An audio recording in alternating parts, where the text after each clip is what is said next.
Selamat sore, salam sejahtera bagi kita semuanya. Om Swastiastu, Namo Buddhaya, salam kebajikan. Bapak, Ibu, dan saudara-saudara sebangsa dan setanah air, saat ini sebanyak 202 negara, termasuk Indonesia, sedang menghadapi tantangan berat yang tidak pernah terbayangkan sebelumnya. Pandemi COVID-19 bukan hanya membawa masalah kesehatan masyarakat, tetapi juga membawa implikasi ekonomi yang sangat luas. Karena yang kita hadapi saat ini adalah situasi yang memaksa, maka saya baru saja menandatangani peraturan pemerintah pengganti undang-undang Perpu tentang kebijakan keuangan negara dan stabilitas sistem keuangan.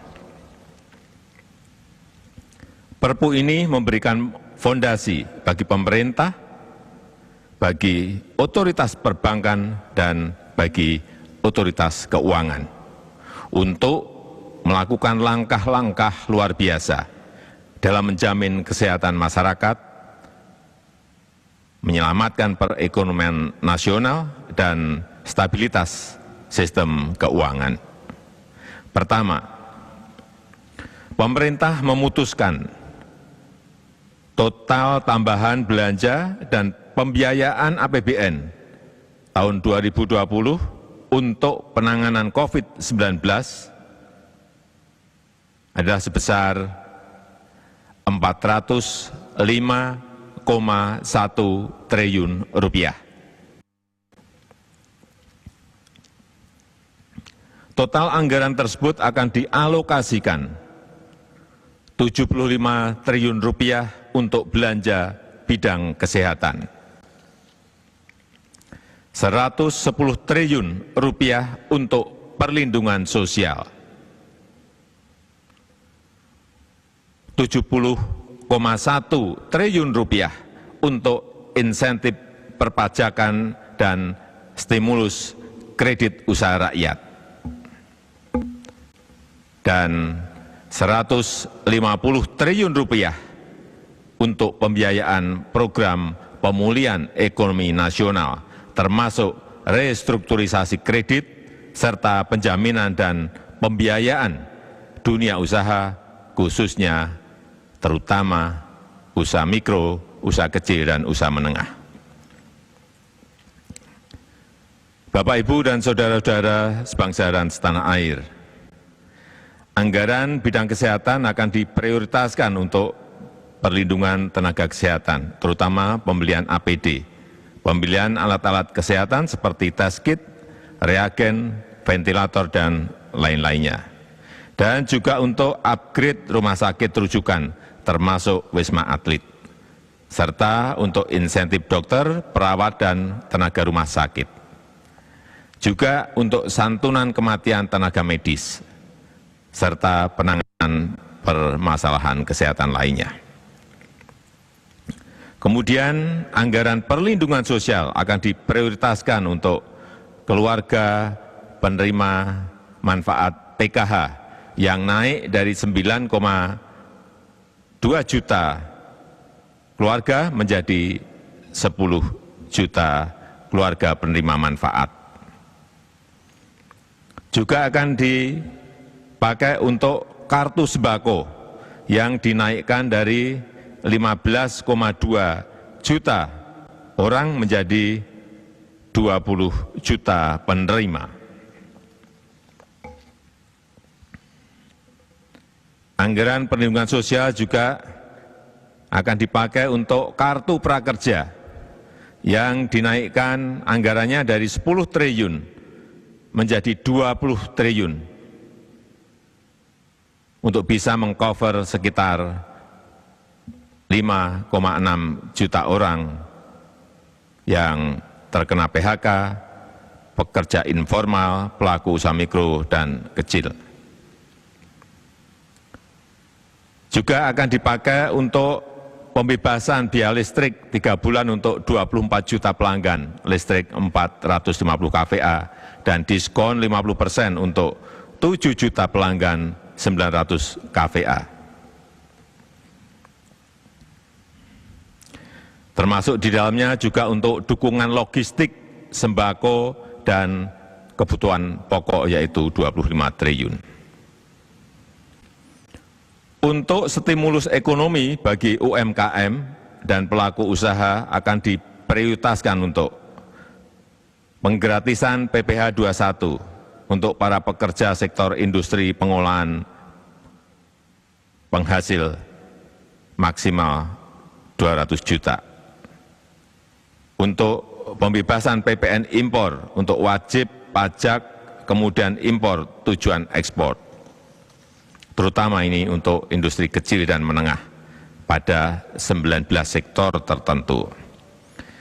Dan juga akan dipakai untuk pengurangan tarif PPh sebesar 25% untuk wajib pajak kemudian impor tujuan ekspor, terutama industri kecil menengah pada sektor tertentu. Dan juga percepatan restitusi PPN bagi 19 sektor tertentu untuk menjaga likuiditas pelaku usaha.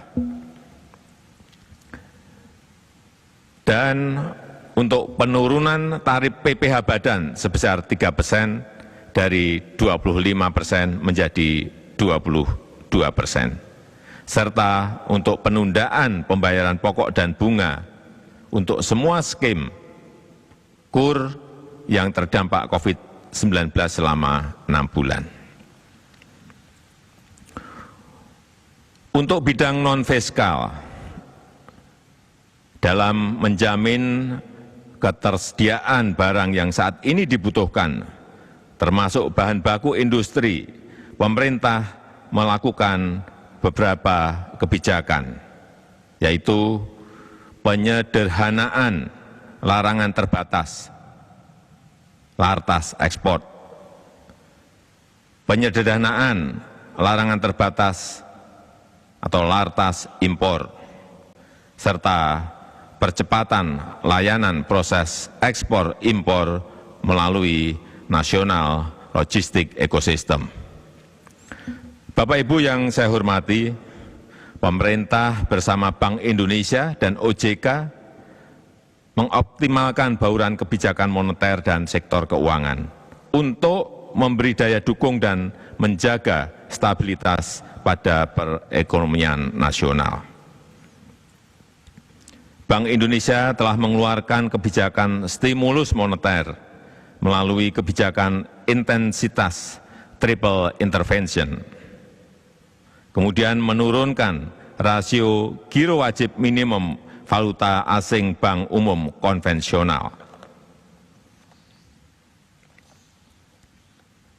dan juga memperluas underlying transaksi bagi investor asing dan penggunaan bank kustodi global dan domestik untuk kegiatan investasi. Kemudian Otoritas Jasa Keuangan juga menerbitkan beberapa kebijakan, yaitu keringanan dan atau penundaan pembayaran kredit atau leasing sampai dengan 10 miliar termasuk untuk UMKM dan pekerja informal maksimal 1 tahun.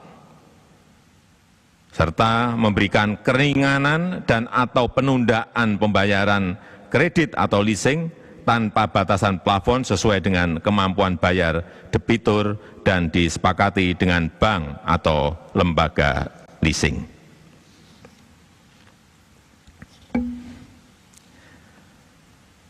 Perpu ini juga kita terbitkan untuk mengantisipasi kemungkinan terjadinya defisit APBN yang diperkirakan mencapai 5,07%.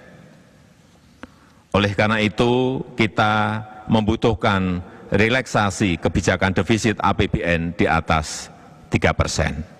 Namun, relaksasi defisit ini hanya untuk 3 tahun, yaitu tahun 2020, tahun 2021 dan tahun 2022. Setelah itu, kita akan kembali ke disiplin fiskal maksimal defisit 3% mulai tahun 2023. Terakhir, saya mengharapkan dukungan dari DPR RI. Perpu yang baru saja saya tanda tangani ini akan segera diundangkan dan dilaksanakan, dan dalam waktu yang secepat-cepatnya kami akan menyampaikan kepada DPR RI untuk mendapatkan persetujuan menjadi undang-undang. Demikian, terima kasih. Wassalamualaikum warahmatullahi wabarakatuh.